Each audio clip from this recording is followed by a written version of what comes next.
Hey, today I thought that it would be fun to talk about the tropes that I hate. Don't worry, I'm not going to be completely negative on this channel. I'm going to be doing one about tropes that I actually enjoy next week, so stay tuned for that one. But I'm going to start off negative and hateful and incredibly angry. So we're going to begin with my least favorite of all the tropes, which is the disposable woman trope, because it's time for it to go away, and it was time for it to go away a long time ago. Disposable woman, or woman in the fridge, essentially means that you are introducing a female character for the sole purpose of killing her off in order to motivate your most likely male protagonist. What this boils down to is that the storyteller is saying that the woman doesn't really have any particular value other than to die so that the male protagonist can do whatever it is that is needed to proceed within the story. It's really bad, and it's also really obvious when it's done, especially once you hear about the trope, you start noticing it all the time, and it is incredibly exhausting and so boring. I'm tired of seeing this as the motivator for the protagonist. It's just, at this point, it just makes me roll my eyes and think that the writer probably doesn't know how else to motivate the protagonist. There are all sorts of other motivators out there. And I'm also not saying that you can't kill off the love interest or you can't kill off women in your stories. You can kill off anybody that you want to in your stories. Just don't have their sole existence to be to die. If a character's sole reason for being in a story is to die inevitably, it's generally really obvious to the reader or the viewer. So stop doing it. Just stop it. Stop it. Get some help. A really great example can be seen in the first episode of the Wheel of Time show.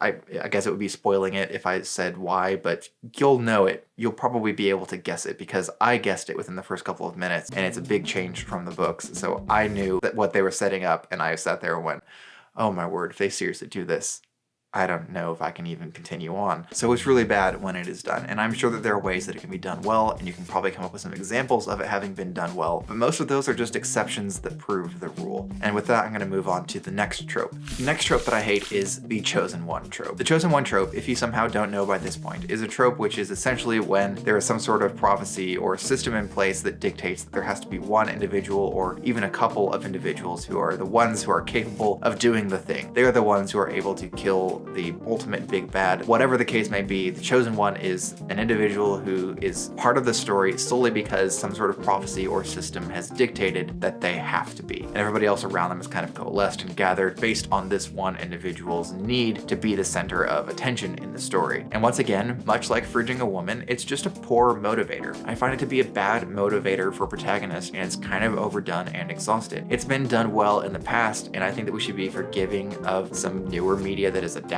some of those older stories. I'm just really personally quite tired of the chosen one trope. Now, there can be legitimate reasons for someone being the chosen one beyond something like a prophecy or some weird system that's in place that dictates this is the only person who's able to do something. But there should be other motivators, and I think it'd be really interesting if there was a chosen one who just didn't do the thing, and then the people had to figure out how to do it without the chosen one. Come up with something like that. If you could subvert this trope in a way that managed to be entertaining, I imagine I would still like it. But for the most part, chosen one is just a really cheap, easy, and quick motivator for the protagonist so you can start getting the story rolling. And it comes off as a cheap and easy motivator as opposed to a well thought out one, something that is constructed and thoughtful and meaningful. And I really just prefer to have some meaningful motivations for my protagonists. Think of something that would motivate me to do the thing besides you have to do the thing because you're the only one who can do the thing. Okay, now this next trope is, I feel like it's going to be pretty obvious that I would hate this one, and it's love triangles. I already kind of don't enjoy romance subplots because most of the time they're very cheesy and predictable, but love triangles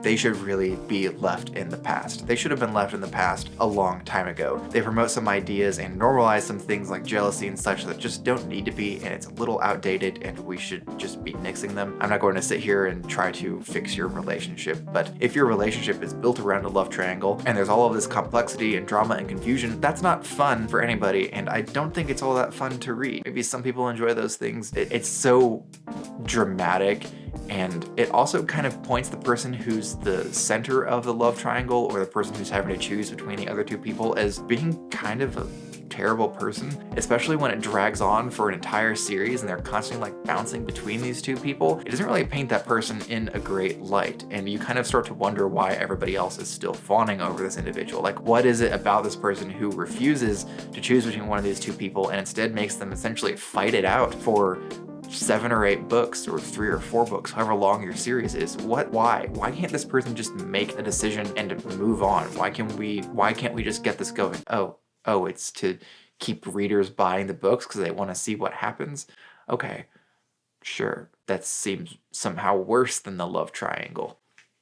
But whatever. Now, maybe there's a way that you could make this more interesting. I don't know exactly how you could, because most of the ways that I can think of still sound horrible, but maybe I'd think that it was entertaining to read a love pentagram. That might be interesting. Somebody make a love pentagram happen. It's not gonna be me, I will not write that story, but if you wanna write it. Okay, I have 2 tropes left that I wanna get to, but before I get to my 4th trope, I just wanna let you know that you can like, comment, and subscribe all for free, all of which really help me out as I try to grow this channel, so I'd really appreciate it if you consider doing those things. Thank you, and now let's get on to the 4th trope that I hate, which is frustratingly high stakes. Now, this is kind of enveloped in all sorts of different tropes, so I'm really just mushing a whole bunch together into this one, but it is essentially when the stakes are things like the end of the world or the universe or something along those lines. Most of the time, this is kind of a yawn fest. I don't really enjoy it anymore. It used to be fun. It used to be exciting back when I was in elementary or early high school, but now I want stakes that feel a little bit more grounded and that I can personally relate to.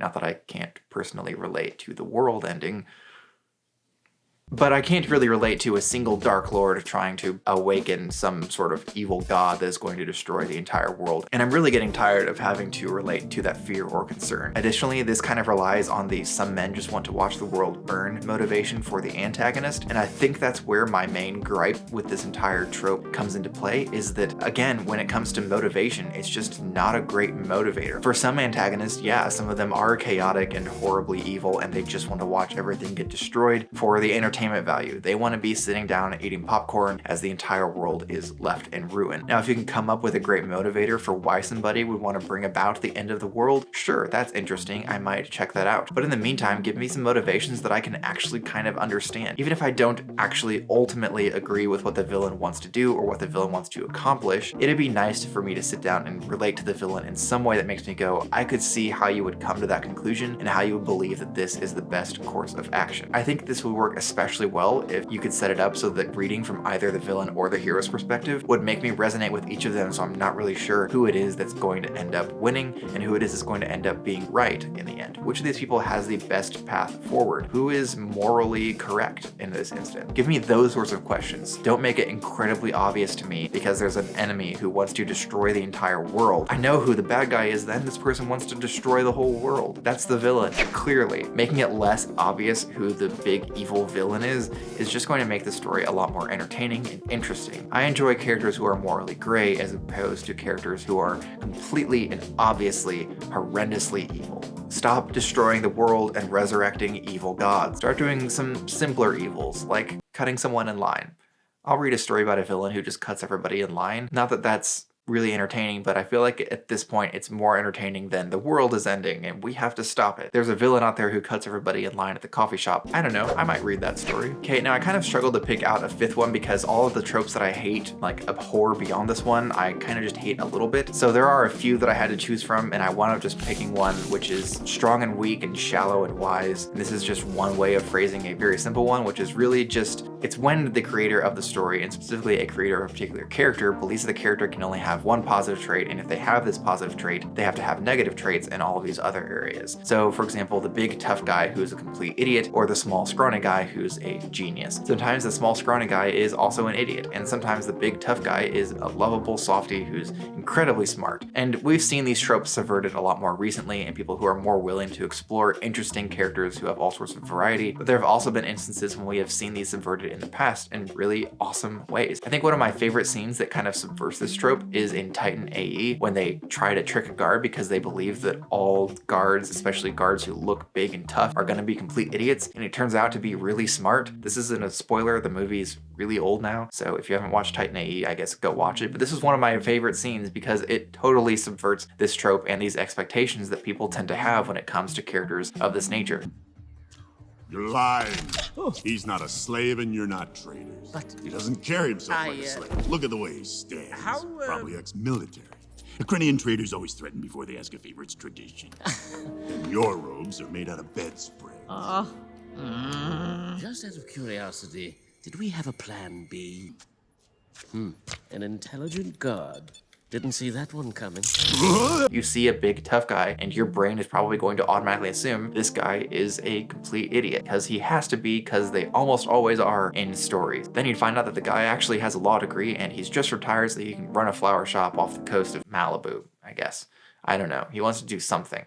Malibu has a coast, right? I'm not very good at geography, which, you know, I'm a small scrawny guy who's not good at geography. I'm also subverting the trope. I'm just really tired of seeing this trope where mental capacity is expected to mesh with the physical appearance of a particular character. You have a big guy, he has to be stupid. You have a little guy, he has to be smart. And when you constantly are doing this trope over and over again, it's just exhausting. And I really enjoy seeing it subverted, so I feel like we should see it subverted more often until it gets to the point where it's just the norm and you can't judge a book by its cover. You shouldn't be able to look at a character and say, well, this guy has muscles, so he's gotta be an idiot. Or this guy's really skinny, so he's gotta be really smart. I really enjoy the subversion of the tropes and would like to see more of it. And there you have it. Those are the 5 tropes that I hate. Next Friday, I'm going to be doing some that I really enjoy. So stay tuned for that. It's coming out next Friday. Want to make sure that it pops up in your feed. The best way to do so is to subscribe. And in the meantime, if you want to check out another video from me, you can do so by clicking up here. And until next time,